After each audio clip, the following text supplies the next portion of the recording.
বাইদেউ এইখিনিতে আপুনি ক'লে যে মাজতে আপুনি যথেষ্ট বেয়া সময় পাৰ কৰিছে ছোৱালীৰ অসুখৰ সময়ত, তাৰ মাজতে আপুনি খেতি বাতি কৰি ঘৰখন চলাই আছে, আৰু তাৰ উপৰিও আপোনাৰ ধৰক এই যে লোনৰ কথা কৈছিলে অসুখৰ ক্ষেত্ৰত ল'ব লগা হৈছিলে, এই কথাখিনিও যদি অকণমান কয় যে কিমান টকা খৰচ হৈছিলে আপোনাৰ, কিদৰে আপুনি সংগ্ৰাম কৰিছিলে?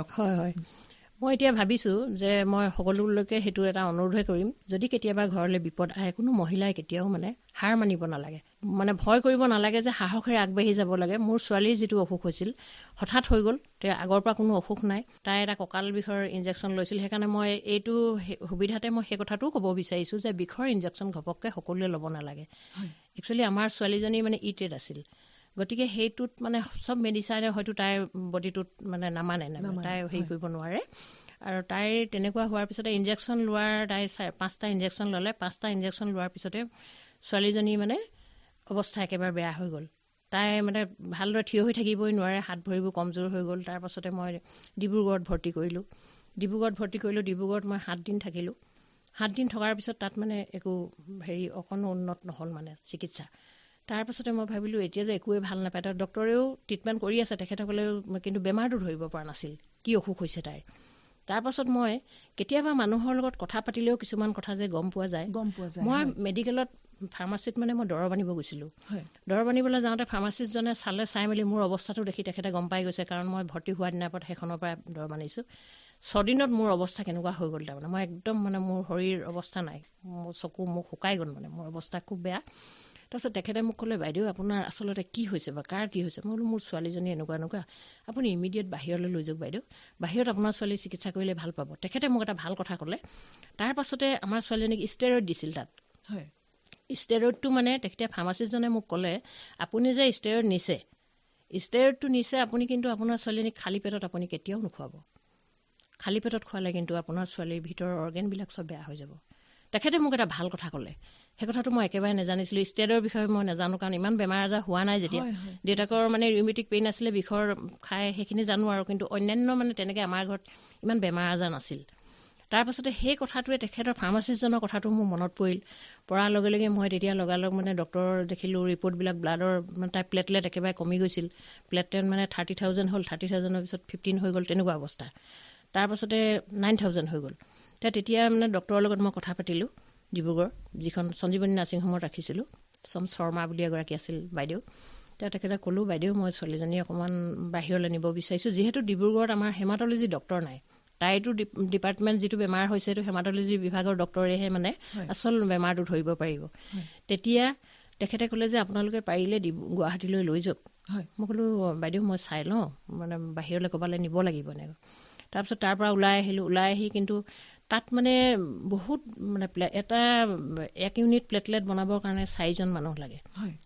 তাৰপিছতে আমাৰ কিন্তু ইমান, সেইটো এটা মোৰ কাৰণে বৰ সৌভাগ্য বুলি মই ভাবি, মোৰ ছোৱালীজনীও ভাগ্যখন ভাল বুলিয়ে মই ভাবিছোঁ, কাৰণ মানুহে 1 ইউনিট ব্লাড বনাবৰ কাৰণে বিচাৰিবৰ কাৰণে মানুহৰ বহুত হাহাকাৰ হয়।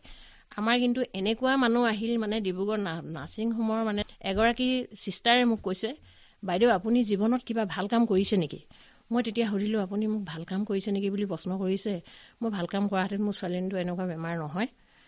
মই তেখেতক তেনেকৈ প্ৰশ্ন কৰিছোঁ। নহয় বাইদেউ, আপুনি ভাল কাম কৰিছে, কাৰণ ইয়ালৈ বোলে কোটিপতি মানুহ আহে, কিন্তু আজিলৈকে 2 ইউনিট প্লেটলেট কোনো মানুহে আজিলৈকে দিব পৰা নাই। মই ইয়াত থকাৰ পৰা, মই বহুত বছৰ চাকৰি কৰিছোঁ ইয়াত, এনেকৈ কৈছিল। তাৰমানে প্লেটলেটটো বনাবৰ কাৰণে 4জন মানুহৰ ব্লাড লাগে। আমাৰ একেদিনাৰে 4টা ইউনিট দিব লগা হৈছে প্লেটলেট। তাৰমানে 16জন মানুহ আমি একেদিনাই দিব লগা হৈছে, কিন্তু আমাৰ 16জনতকৈও বেছি মানুহ তাত মানে উপস্থিত হৈ আছে ইতিমধ্যে, তাত বহি আছে দিবৰ কাৰণে। সেয়া মোৰ কাৰণে বহুত সৌভাগ্যচন।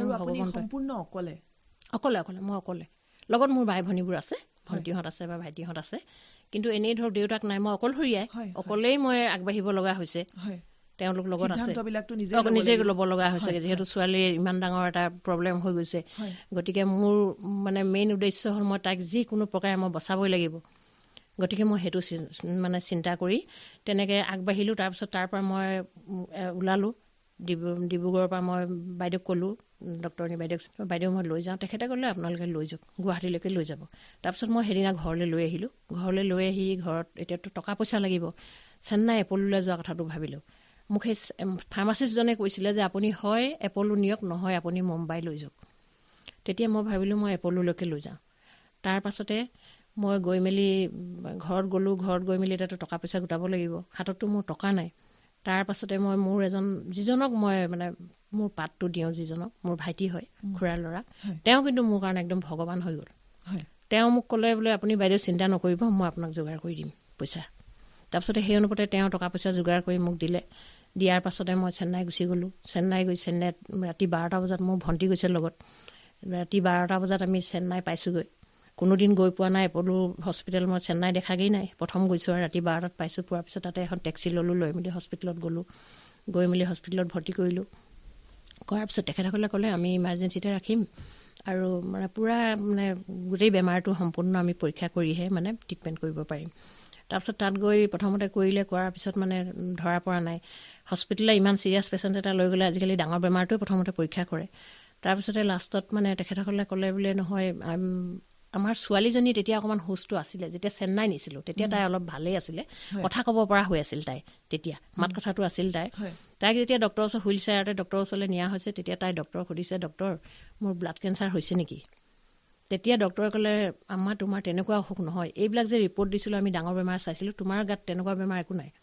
গতিকে তোমাৰ যিটো বেমাৰ হৈছে একেবাৰে সৰু বেমাৰ, সেই বেমাৰটো আজিয়ে টেষ্ট কৰাবলৈ দিছোঁ। তাৰপাছতে সেই তেনেকৈ ধৰা পৰিলে তাই TTP বুলি কয়। সেইটো মানে আমাৰ যিটো মানে মংগোলিয়ন মানুহবিলাকৰ যিটো মানে হেৰি হয়, ট্ৰেডটো থাকে, সেইবিলাকৰ কেতিয়াবা বাই চান্স কিবা কাৰণত তেনেকুৱা হৈ যাব পাৰে। আমি ভাবিছোঁ যে তাইতো ইনজেকশ্যন লোৱাৰ পিছতে হ'ল, গতিকে ইনজেকশ্যনৰ পৰাই হ'ল বুলি ভাবিছোঁ। তাৰ আগদিনালৈকেতো তাই ভালেই, সম্পূৰ্ণ ভাল। বিষৰ ইনজেকশ্যন, কঁকাল বিষত অকণমান কঁকালটো কচকা লাগিছিল তাই, সেই তেনেকৈ মানে লোৱাৰ কাৰণে হ'ল বুলি ভাবিলোঁ আৰু সেয়াই হ'ল। সেইকাৰণে মই সকলোকে জনাওঁ যে কেতিয়াও বিষৰ ইনজেকশ্যন ঘপককৈ নল'ব। আৰু আজি সেইজনী ছোৱালীয়ে গাড়ী চলাই আপোনাক লৈ আহিছে, কাৰণ কিমান এটা আচলতে আপোনাৰ সেই সংগ্ৰামত আপুনি জয়ী হৈ আহিলে, কাৰণ ছোৱালীজনীক মুখৰ আগত এনেকুৱা এটা অৱস্থালৈ লৈ গৈছে আৰু তাৰ পাছত ঘূৰাই আনিছে। এপ'লোৰ পৰা আনিলোঁ, কিন্তু এপ'লোৰ পৰা অনাৰ পিছতো কিন্তু মই ছাকচেছ নহ'লোঁ। তাত মানে তেওঁলোকে যে মাত্ৰ মাল্টিভিটামিন এটা আৰু মানে এটা ফলভাইট দি পঠাইছে, সেইকেইটা দিলোঁ। কিন্তু 3 দিনৰ পিছত তাই আকৌ আৰম্ভ হৈ গ'ল। হোৱাৰ পিছত লৈ গ'লোঁ আকৌ এইমছলৈ, দিল্লী এইমছলৈ নিলোঁ। এইমছলৈ নিওঁতে তেতিয়া কিন্তু তাই অলৰেডি কমাত গুচিয়ে গ'ল আধা আধি। তাৰপিছত তাত গৈ একদম চিৰিয়াছ কণ্ডিশ্যন। ডক্টৰে কৈছে যে এতিয়াতো 5% আশা নাই, আমি চুবলৈ দিগদাৰ হ'ল, আপোনালোকে ইমান পলমকৈ আনিছে।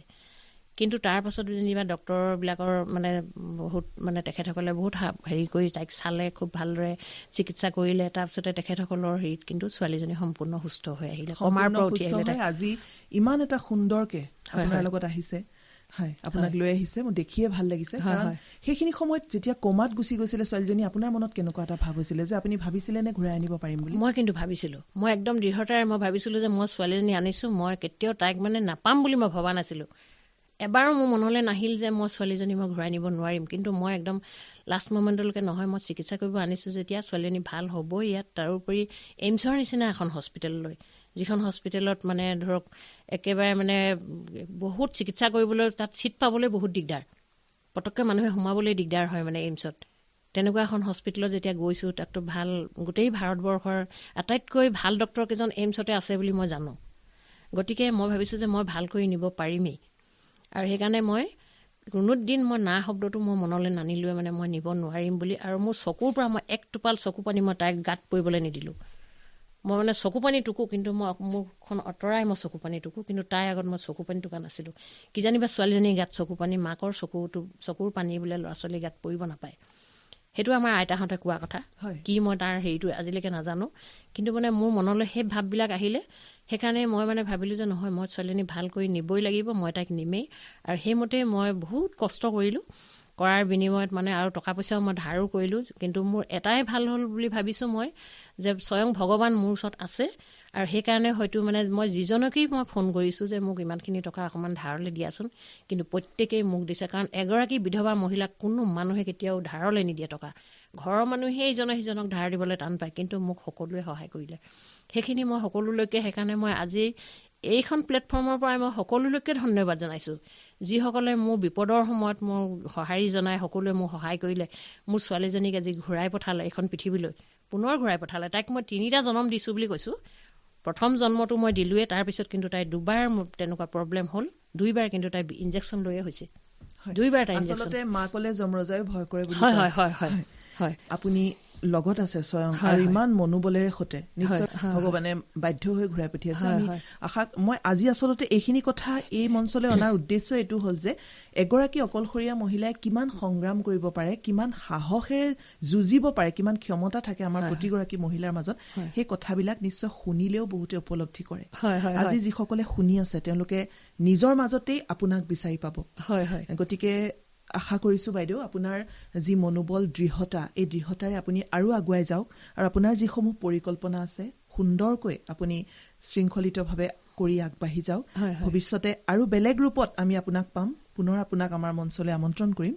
আৰু আজি যে আহিলে বহু কথাই পাতিবলৈ মন গৈছে, কিন্তু সময় যিহেতু শেষ হৈ আহিছে আমাৰ আলোচনা সামৰিব লাগিব। আপোনালৈ অশেষ ধন্যবাদ। আপোনাৰ সুস্বাস্থ্য আৰু দীৰ্ঘায়ু আমি কামনা কৰিছো। ধন্যবাদ স্বপ্নালী, তোমালৈও ধন্যবাদ। তুমি মানে ইমান ডাঙৰ এনেকুৱা এটা মঞ্চ মই কেতিয়াবা আহিব পাম বুলি মই ভবাও নাছিলো, কিন্তু তুমি যে আজি আনি ইয়াত থিয় কৰালা তাৰ বাবে মই অশেষ ধন্যবাদ। অশেষ ধন্যবাদ বাইদেউ, কাৰণ আপোনাৰ পৰা আমাৰ শ্ৰোতাসকলে যিসকলে শুনি আছে নিশ্চয়কৈ তেওঁলোকে যথেষ্ট সাহস পাব আৰু এয়াই আমাৰ উদ্দেশ্য। ধন্যবাদ। আইসকলে ইমান পৰে দুলীয়াজানৰ সমীপৰ হাতীয়ালী অঞ্চলৰ এগৰাকী উদ্যমী সাহসী মহিলা অৱন্তী সেনাপতিৰ সৈতে হোৱা সাক্ষাৎকাৰটি শুনিলে। তেখেতৰ কৃষি কৰ্মৰাজিৰ লগতে তেখেতৰ জীৱন সংগ্ৰামৰ বিষয়েও কিছু আভাস আমি দিবলৈ চেষ্টা কৰিলো। গতিকে আশা কৰিছো আমাৰ আইসকলে নিশ্চয় এই সাক্ষাৎকাৰটি শুনি যথেষ্ট অনুপ্ৰাণিত হ'ব। আজিলৈ আমাৰ সময় হৈ আহিল। আইসকললৈ পুনৰ সেৱা জনাই আজিৰ লখিমী অনুষ্ঠানটিৰ পৰা মই স্বপ্নালীয়ে বিদায় লৈছো।